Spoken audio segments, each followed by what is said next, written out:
దమమును సత్యము తపము దానము. దమము అంటే ఇంద్రియ నిగ్రహం. ఇంద్రియ నిగ్రహము కలిగి ఉండటం, సత్యమును పలకటం. దమమును సత్యము తపము దానము. వేదములందు చాప వేదమున గల్గు నైపుణి. 4 వేదాలు, 4 వేదాంగాలు: ఋగ్వేదం, యజుర్వేదం, సామవేదం, అధర్వణ వేదం, శిక్ష, వ్యాకరణం, నిరుక్తం, ఛందస్సు, జ్యోతిషం కల్పం. ఇవి 6, 6, 4, 10. వీటలన్నింటిలోనూ ఈ శాస్త్ర చాపవేదమున గల్గు నైపుణి. చాపవేదం అంటే విలువిద్య.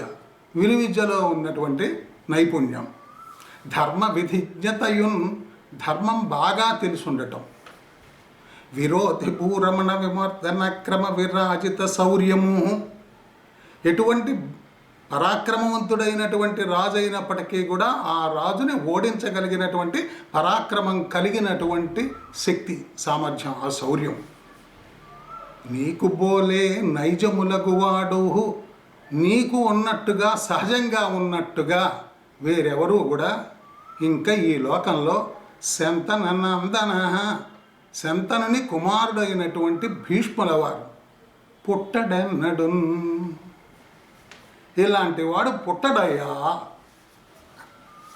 ఈ పద్యం తిక్కన సోమయాజి రచించిన ఆంధ్ర మహాభారతం శాంతి పర్వంలో పద్యం. సందర్భం ఏమిటి అంటే, పాండవుల్ని తీసుకుని కృష్ణ పరమాత్మ అంపశయ్య మీద ఉన్నటువంటి భీష్మాచార్యుల వారి దగ్గరికి వచ్చారు. ఇంతకుముందు రావడానికి కారణం ఏమిటంటే, కృష్ణ పరమాత్మని ధ్యానం చేశారు భీష్ముల వారు. ఆ ధ్యానం చేసినటువంటి సందర్భంలో ఆయన ధ్యానంలో ఉన్నారు, కృష్ణ పరమాత్మ ధ్యానంలోకి వెళ్ళిపోయారు. అప్పుడు ఆ మందిరంలోకి ధర్మరాజు గారు వెళ్ళారు. వెళ్ళి చూస్తే కృష్ణ అని పలకరిస్తే ఆయన పలకటం లేదు. కొంతసేపటికి ఎప్పుడో పలికాడు. ఏమిటి స్వామి, పిలిస్తే కూడా పలకట్లేదు మీరు అన్నారు. ఏం లేదు, భీష్ముడు నన్ను గురించి ధ్యానం చేస్తున్నాడు, అందుచేత నేను ఆయన గురించి ఆలోచనలో ఉన్నాను, నీ పిలుపు కూడా నాకేం వినపడలేదని. ఇంకా 56 రోజులు సమయం ఉంది. ఈ 56 రోజుల తర్వాత ఉత్తరాయణం వస్తుంది. చేతిలో మరణం ఉన్నటువంటి ఆయన మహాజ్ఞాని, సామాన్యమైనటువంటి వాడు కాదు. ఈ 56 రోజులు ఇలాగే కానీ వదిలేసామా మనం, ఆ జ్ఞానం లోకానికి అందకుండా పోతుంది. కాబట్టి నువ్వు మీ తాతగారి దగ్గరికి వెళ్ళి ఆయన దగ్గర నుంచి ధర్మాలన్నీ నేర్చుకునే సమయం ఇది. నువ్వు బయలుదేరి వెళ్ళాను. వెళ్ళంటే నేను వెళ్ళటం ఇప్పుడు ధర్మం కాదు, ఆయన నిన్ను గురించి ధ్యానం చేస్తున్నాడు కదా, నువ్వు దర్శనం ఇవ్వాలి. అయితే నడవండి, అందరం కలిసి వెళ్దామన్నారు. అందరూ కలిసి అంపశయ్య మీద పడి ఉన్నటువంటి భీష్మాచార్యుల వారి దగ్గరికి వెళ్ళారు. వెడితే కృష్ణ పరమాత్మ ఇప్పుడు ఈ మాట అంటున్నారు, నువ్వు ఎలాంటి వాడవయ్యా, నీలాంటి వాడు పుట్టడయ్యా ఈ లోకంలో అని. కృష్ణుణ్ణి ఎంతోమంది స్తోత్రం చేశారు, అనేక మంది భక్తులు స్తోత్రం చేశారు, ఇప్పుడు భీష్మాచార్యుల వారు కూడా చేశారు. కానీ కృష్ణ పరమాత్మ భీష్ముల వారిని స్తుతిస్తున్నారు. స్తుతిస్తూ అన్న మాట ఏమిటి అంటే, ఇలాంటి పుట్టుక ఇంకా ఉండదు, ఎవరు పుట్టరు నీలాంటి వాడు అని. ఇంకో పద్యం చెప్పాడు ఆయన.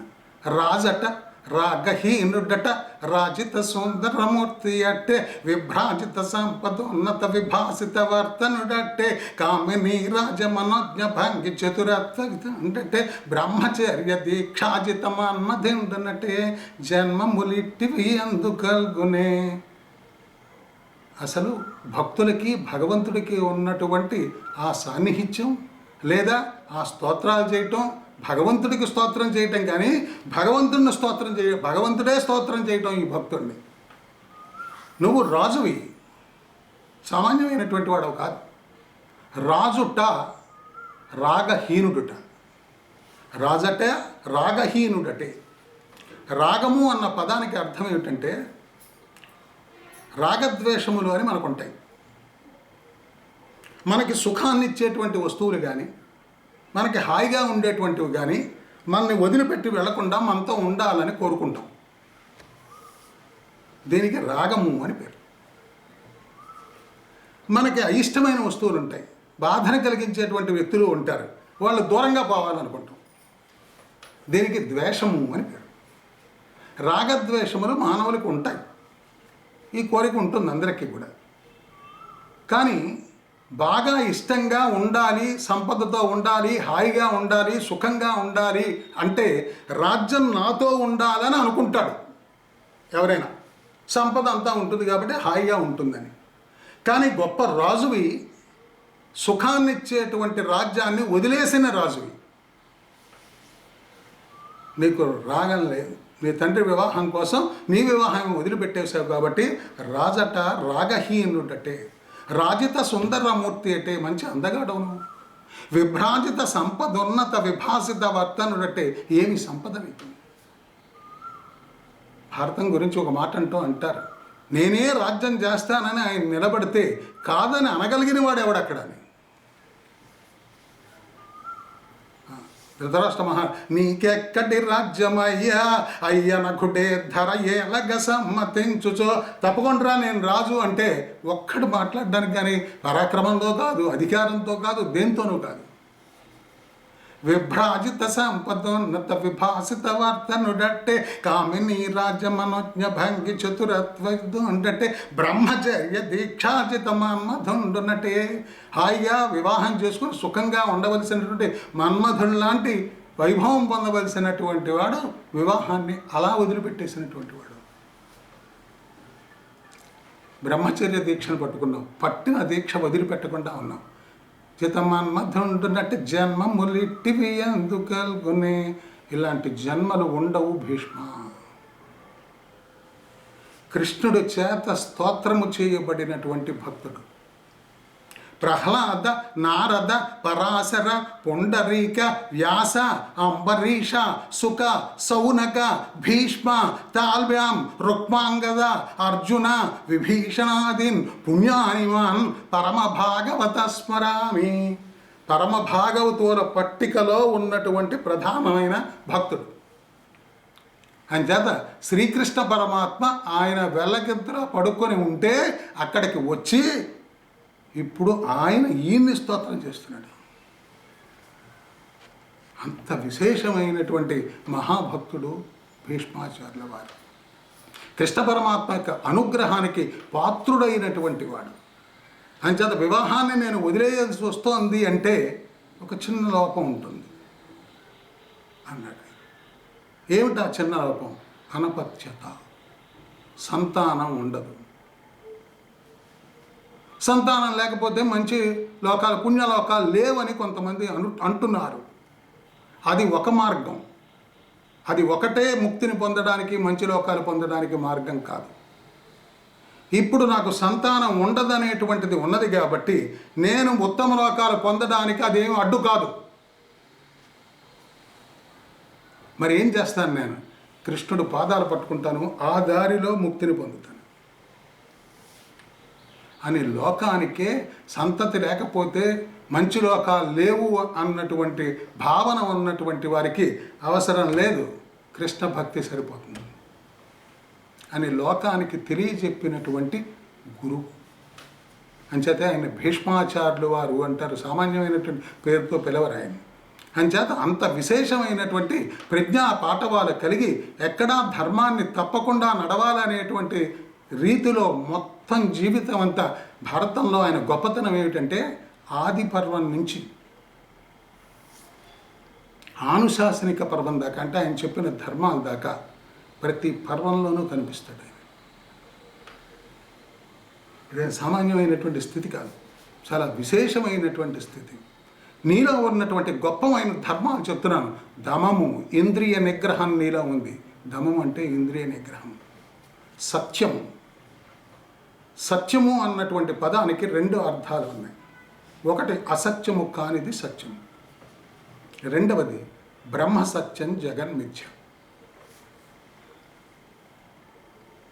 పరబ్రహ్మ అయినటువంటి భగవంతుడు సత్యమైనటువంటి వాడు. అక్కడ సత్యం అన్న పదానికి అర్థం ఏమిటి అంటే భూత భవిష్యత్ వర్తమాన కాలాల్లో ఉండేవాడు అని అర్థం.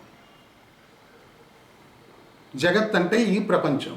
ఈ ప్రపంచంలో మనం భూతకాలంలోనూ ఉండం, భవిష్యత్ కాలంలోనూ ఉండం, వర్తమాన కాలంలో ఉంటాం. పుట్టింది దాకా అయితే మరణించే దాకా ఉంటాం. పుట్టిన దగ్గర నుంచి మరణించే దాకా అంత వర్తమానమే కాలమే కదా. మనం అర్థం చేసుకోవడానికి విడగొట్టుకోవాలి కానీ అంచేత అలా సత్యం విషయంలో గొప్ప శక్తి కలిగినటువంటి వాడు, గ్రహించి ఆచరించినటువంటి దమమును సత్యమును తపము, ఎంతో తపస్సు చేసినటువంటి వాడు. దానం, వేదములందు గంగాదేవి విద్య నేర్పించింది, వశిష్ఠుల వారి దగ్గర నేర్పించింది వేదాన్ని. భర్తకి అప్పచెప్తో ఈ పిల్లవాడు వశిష్ఠుల వారి దగ్గర వేదాంగాలను నేర్చినవాడు అని పరిచయం చేసింది. చాపవేదమున గల్గు నైపుణి, విలువిద్యలో అది ఒక వేదం. ఆ వేదంలో కూడా నిన్ను మించిన నైపుణ్యం కలిగినటువంటి వాడు ఎవడు లేడు. తర్వాత ధర్మం విషయంలో నిష్ఠ. ఆ తర్వాత శత్రువులు ఎలాంటి వాళ్ళనైనా సరే అణచకొట్టగలిగినటువంటి శక్తి ఉంది. ఓ శంతన నందన, నీ తండ్రి ధన్యుడయ్యా, శంతనుడి కుమారునైనటువంటి భీష్మ, నీలాంటి జన్మలు ఉండవు అని కృష్ణ పరమాత్మ దగ్గర ధ్రువపత్రాన్ని తీసుకున్నటువంటి మహానుభావుణ్ణి స్మరించాం. స్వస్తి.